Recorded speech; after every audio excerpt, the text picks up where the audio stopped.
First Contact's Price.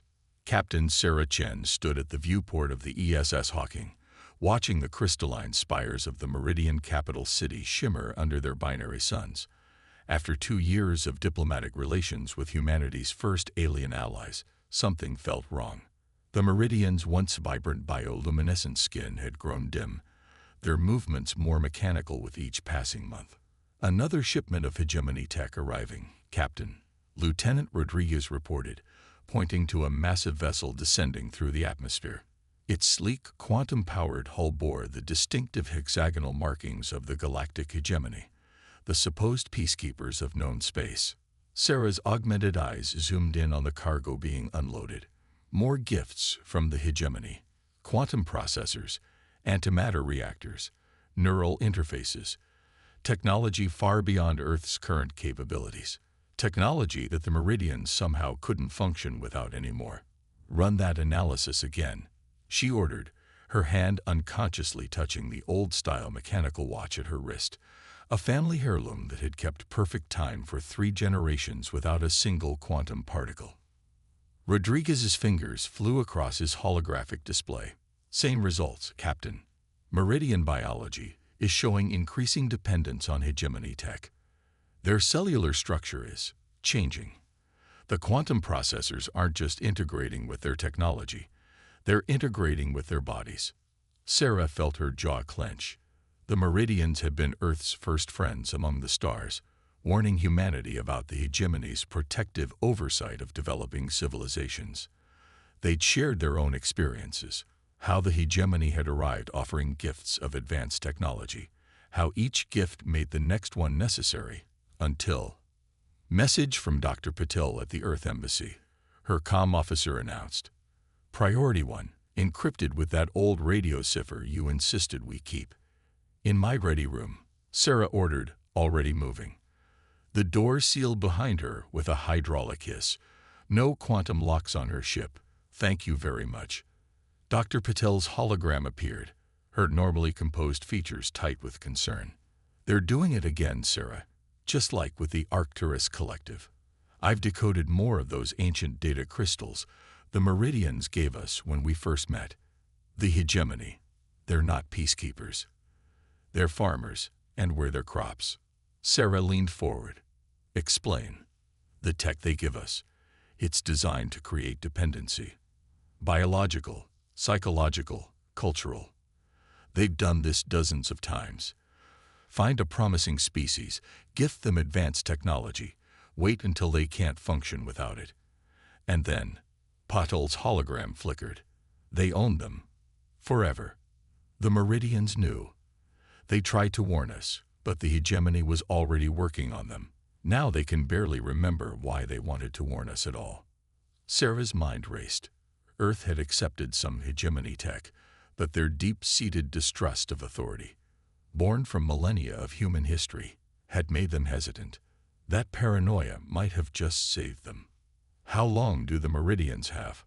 Months, maybe, before their dependency is total. They're already showing signs of mineral degradation when separated from hegemony quantum fields. Patel's image glanced over her shoulder. The hegemony's representatives are coming. They're going to offer us their latest gift. Direct neural interfaces for the entire human population, to better integrate with the galactic community, they say. Sarah's hand went to her mechanical watch again, feeling its steady tick-tick-tick. A smile slowly spread across her face. Send everything you have to Earth Command, and get me the specs on exactly how these quantum dependencies work. I think it's time humanity showed the galaxy why we kept all our obsolete technology in working order. The captain turned back to her viewport, watching another hegemony ship descend with its cargo of gleaming chains disguised as gifts. They thought humans were primitive for clinging to old technology, for maintaining mechanical backups, for teaching their children how to use ancient radio sets and combustion engines alongside quantum tech. They were about to learn why humans never threw away something that still worked, and why you should never, ever try to enslave a species that had spent its entire history telling stories about fighting back against impossible odds. Rodriguez, she called over the comm. Send a message to Earth Command. Use the old frequencies, amplitude modulation. Tell them." She paused, watching the hegemony ship's quantum drive flare. "Tell them it's time for Operation Retro. Let's show these farmers what happens when the crops bite back." Operation Silent Thunder. The war room deep beneath Denver's Rocky Mountains hummed with the sound of cooling fans, not quantum processors. Admiral James Chen, Sarah's father, stood before a gathering of Earth's military leadership, his weathered face illuminated by the soft glow of LED screens. "The hegemony expects resistance to come in the form of advanced technology," he stated, gesturing to the holographic display showing the Meridian home system. "Their entire defense network is built around detecting quantum signatures, antimatter reactions, and tachyon emissions. They'd forgotten what warfare looks like without them." General Maya Santos leaned forward, her cybernetic eye whirring as it analyzed the tactical display. "And that's exactly why Operation Silent Thunder will work. They're looking for needles in a haystack, but we're not going to give them any needles to find." The display shifted, showing what appeared to be an antiquated fleet: chemical rockets, projectile weapons, radio communications, solar sails, technology that hadn't seen widespread military use in 50 years. "Perfect. The Meridian's genetic samples are secure," Dr. Paddle reported from her station. "We can reverse the quantum dependency, but we need to get our people close enough to help them. The hegemony's blockade won't be looking for this," Admiral Chen interrupted, bringing up schematics for what appeared to be primitive supply ships. "Operation Silent Thunder relies on technology so old it's practically invisible to their sensors. While they watch for quantum drives and energy weapons, we'll slip through their nets using simple hydrogen thrusters and kinetic projectiles." The room's temperature dropped as the next images appeared. Thousands of small, automated drones, not the quantum eye hunters the hegemony used, but simple machines running on binary code and basic processors. Mechanical insects that could infiltrate their ships, chemical sensors that could detect their quantum field emissions, projectile weapons that could pierce their supposedly impenetrable shields, because those shields were designed to stop energy weapons, not solid slugs moving at relativistic speeds.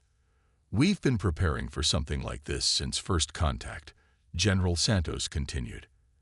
"Every time the hegemony offered us technology, we accepted, and then immediately started figuring out how to beat it using what we already had. They think we're primitive because we still use radio waves. They don't realize we kept the old tech because we never trust just one system." Dr. Patel's hologram flickered as she transmitted more data. "The Meridian's warning gave us time. While the hegemony thought we were slowly adopting their tech, we were studying it, finding its weaknesses. Their quantum networks can be disrupted by simple electromagnetic pulses. Their AI systems have never been programmed to detect mechanical threats.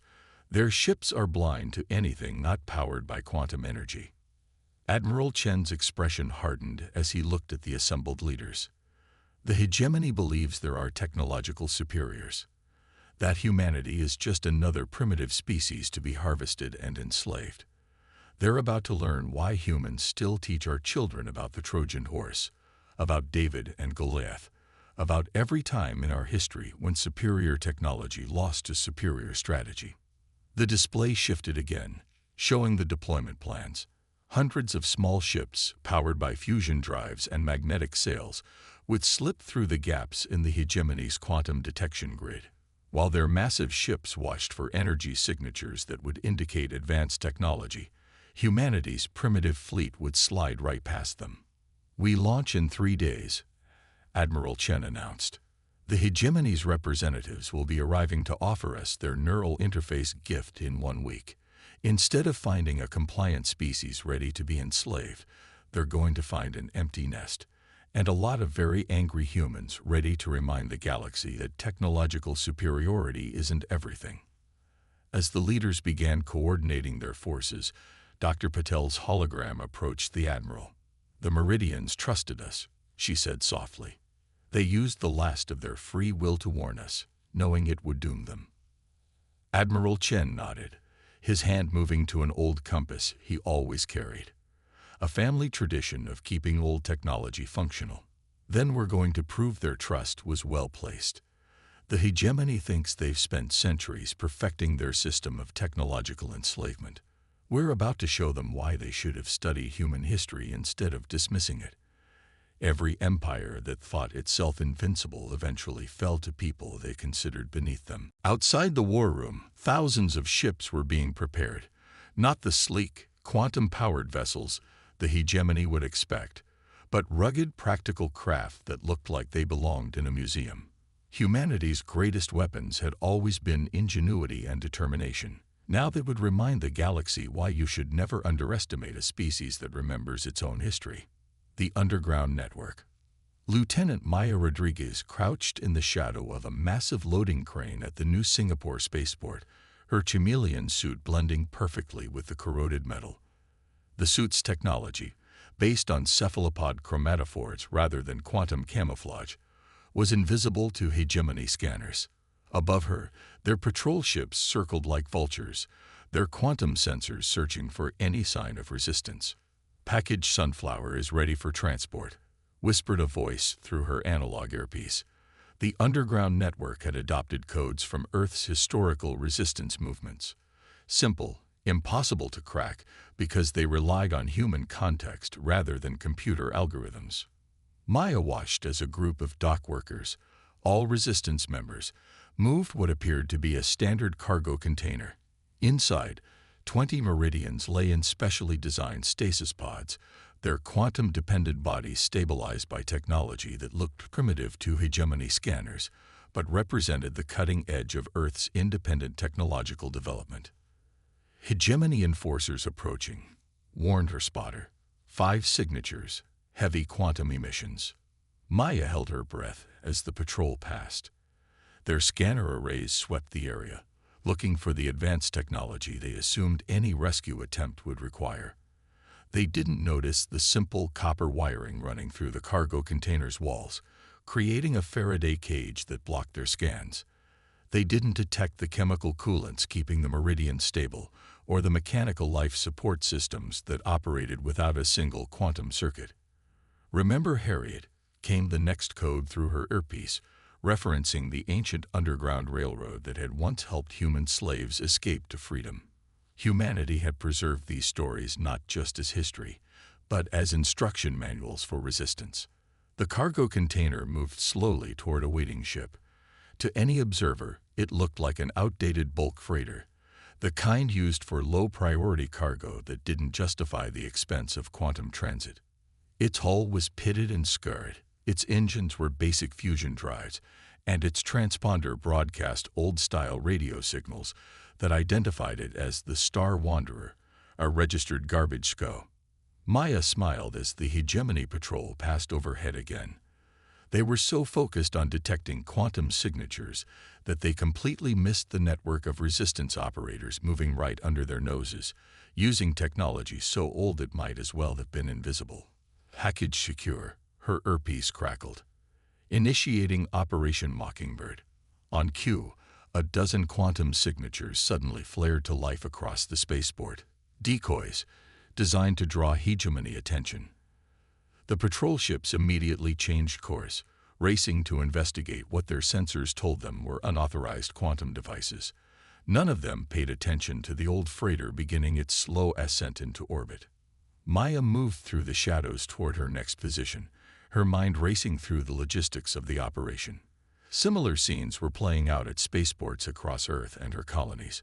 While the hegemony watched for high-tech rescue attempts, humans were saving the Meridians using techniques refined through centuries of helping the oppressed escape their oppressors. Her neural implant, purely mechanical, no quantum components, buzzed with an incoming message from Dr. Patel. First treatment successful. Test subjects' quantum dependency reduced by 60% after 1 week. The old ways work. The old ways. Earth's doctors had developed treatments for the Meridian's quantum addiction using chemical compounds and mechanical filters, deliberately avoiding any quantum-based medical technology that the hegemony could detect or interfere with. It wasn't elegant, but it worked. All teams, execute Phase 2, ordered a familiar voice. Captain Chen, coordinating the resistance from her position on the ESS Hawking. Remember, we're not just fighting with technology. We're fighting with every lesson our history taught us about resisting tyranny. Maya watched as more cargo containers moved through the shadows of the spaceport, each one carrying meridians to freedom. The hegemony had spent centuries perfecting their system of technological control, but they had never faced an enemy who could fight them with obsolete technology and centuries of experience in resistance movements. They call us primitive, Maya whispered to herself as she prepared to coordinate the next extraction. They never understood that keeping our old technology wasn't about being primitive, it was about being prepared. Above her, the Star Wanderer disappeared into the night sky, carrying its precious cargo to freedom. Dozens of similar ships were launching from ports across human space, each one looking like nothing more than routine cargo traffic. The hegemony's mighty warships, with their quantum sensors and AI targeting systems, watched them pass without a second glance. They were about to learn why humans still taught their children about the Berlin airlift, the Danish resistance, the Underground Railroad. Every time in history when determination and ingenuity had overcome seemingly insurmountable odds. The hegemony had built their empire on technological superiority. Humanity would break it using the one thing they couldn't control or understand: the accumulated knowledge of thousands of years of fighting back against oppression. Achilles' circuit. Dr. Elena Patel stood in her lab deep beneath the Himalayan mountains, surrounded by equipment that would have looked more at home in a 20th century facility than a modern research center. Analog oscilloscopes, vacuum tubes, and basic transistor arrays filled the space. Deliberately primitive technology that had proven instrumental in understanding the hegemony's quantum networks. "Look at this," she said to Admiral Chen's hologram, projected by a simple LED array rather than quantum holographics. Every piece of hegemony tech, from their ship drives to their neural interfaces, operates on the same basic quantum principles. They've been using the same technology for so long, they've forgotten its fundamental flaw. She gestured to a captured hegemony quantum processor suspended in a magnetic field. Its crystalline structure pulsed with an inner light as it processed data through quantum states. They built their entire civilization on quantum computing because it was the most advanced system they knew. But they never considered what that meant. All their eggs in one quantum basket. Admiral Chen mused, watching as Elena activated a series of old-style electromagnetic sensors around the processor. Exactly. Their quantum networks are incredibly advanced and completely dependent on maintaining quantum coherence. Break that coherence. She flipped a switch, sending a precisely calibrated electromagnetic pulse through the chamber. The quantum processor's light flickered and died. Their entire system crashes, Chen finished, and because they've made everything dependent on quantum technology. Everything crashes. Ships, weapons, communications, even their neural interfaces. Elena's expression hardened. The same interfaces they used to enslave the Meridians, and who knows how many other species. She moved to another workstation where a Meridian lay in a treatment chamber. Unlike the hegemony's gleaming quantum medical pods, this one was built from plastic and steel, using chemical treatments and mechanical filtration to slowly purge the quantum dependencies from their system. "The Meridians are responding well to treatment," she reported. "Once we break their quantum addiction, their natural biology reasserts itself. They're remembering who they were before the hegemony's gifts changed them." Admiral Chen's hologram nodded. "How many can we save?" "All of them," Elena said firmly. "The hegemony's control depends on maintaining a perfect quantum field across their territory. But they never developed any defenses against electromagnetic interference because they considered it primitive technology." She laughed. "They didn't even bother shielding against it. Why would they? No advanced civilization would use such archaic weapons." She brought up a display showing the hegemony's quantum network, a vast web of interconnected nodes spanning their territory. Every node is vulnerable to simple EM pulses. Their quantum coherence is actually quite fragile. They compensate with incredibly complex error correction. But you can't correct an error if your error correction system is what's being disrupted. Chen finished. How soon? Elena checked her old-style mechanical watch, a habit she'd picked up from Captain Chen. The resistance network has already positioned pulse generators near every major hegemony installation in human space. Simple devices, looking like nothing more than industrial equipment to their quantum scanners. When we activate them, their entire network crashes, Chen said. And this time, we'll be ready to move in and help the species they've enslaved before they can restore it. She turned to a final display showing the status of humanity's hidden fleet. Not the quantum ships the hegemony was watching, but thousands of vessels powered by fusion drives and chemical rockets, armed with kinetic weapons and protected by Faraday cages instead of quantum shields. They called us primitive for maintaining our old technology, Elena said softly. They never understood that true advancement means building on your foundation, not abandoning it. Every piece of technology humanity developed, we kept the previous version working, just in case. Admiral Chen's hologram smiled. And now, just in case has arrived. How long until the fleet is in position? 24 hours. The hegemony's quantum sensors haven't detected a thing. As far as they're concerned, we're just a primitive species moving industrial equipment and supply ships around. She checked the readings from the treatment chamber. The meridians we've rescued are already helping us fine-tune the pulse frequencies. They want to free their people. The hegemony thought technological superiority made them invincible, Chen said. They're about to learn what humans have known for millennia. Sometimes the simplest solutions are the most effective. Elena nodded, watching as another quantum processor died under electromagnetic disruption. The hegemony had spent centuries building their empire on quantum technology, making every species they encountered dependent on it. They never imagined that a primitive species would find their weakness not through advanced technology, but by using the basic principles of physics they'd forgotten about long ago. Send the signal, she said. Tell all resistance cells. Operation Retro enters final phase in 24 hours. The hegemony is about to learn why humans never throw away something that works, and why you should never underestimate a species that remembers its history. Breaking chains.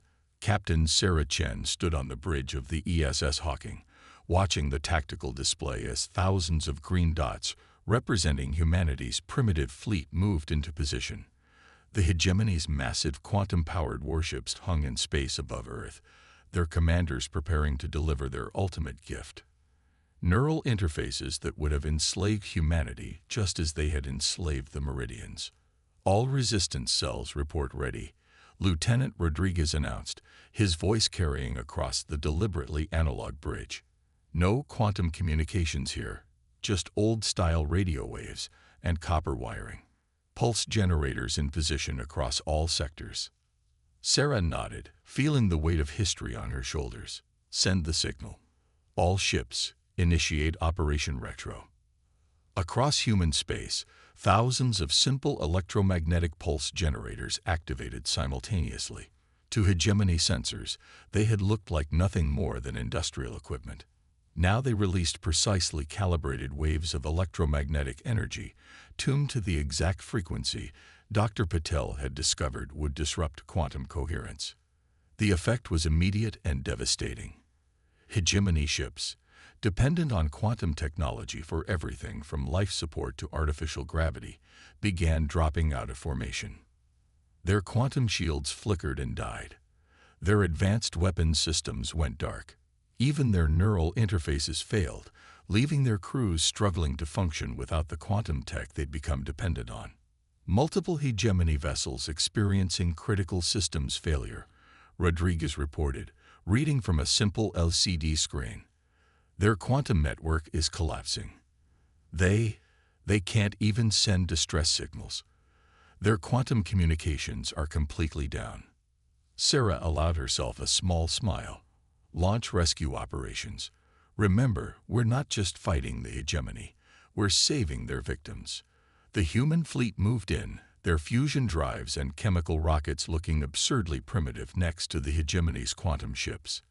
But those simple engines worked perfectly in the electromagnetic storm that had crippled their advanced opponents. Boarding parties, equipped with mechanical tools and analog computers, began cutting their way into the disabled vessels. Message from Dr. Patel, her communications officer called out. The Meridian treatment centers are ready. As soon as we get their people out of the quantum field, they can begin breaking the dependency. On her tactical display, Sarah watched as more green dots converged on the crippled hegemony fleet. Earth's ships might look like relics, but they carried the accumulated knowledge of centuries of human innovation. Not just the newest technology, but everything that had come before it. Captain, Rodriguez called out, we're receiving transmissions from other systems. Species the hegemony enslaved. They're rising up. Our pulse wave disrupted quantum control across their entire network. The Arcturians, the Centaurians, even the Proxima Collective, they're all breaking free. Sarah thought of the Meridians, who had used their last moments of free will to warn humanity about the hegemony's true nature. Send to all allied species. Earth stands ready to assist in your liberation. We have developed treatments for quantum dependency and safe havens where you can recover.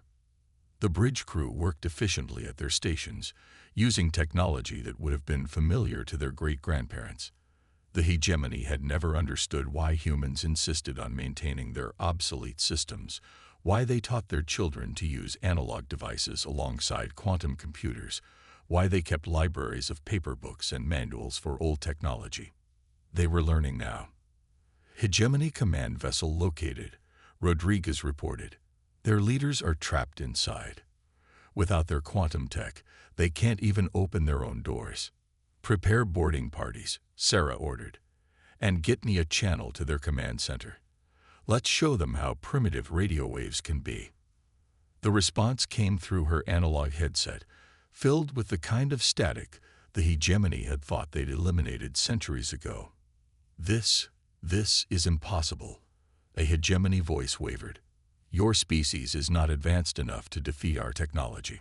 That's where you made your mistake, Sarah replied, watching as more ships full of freed slaves joined the human fleet. You thought advancement only moved in one direction. You forgot that true strength comes from building on your foundation, not abandoning it. Humanity never forgot its roots, never became dependent on a single type of technology. That's not primitive, that's wisdom. Across space, the scene repeated itself. Hegemony installations fell to simple electromagnetic pulses.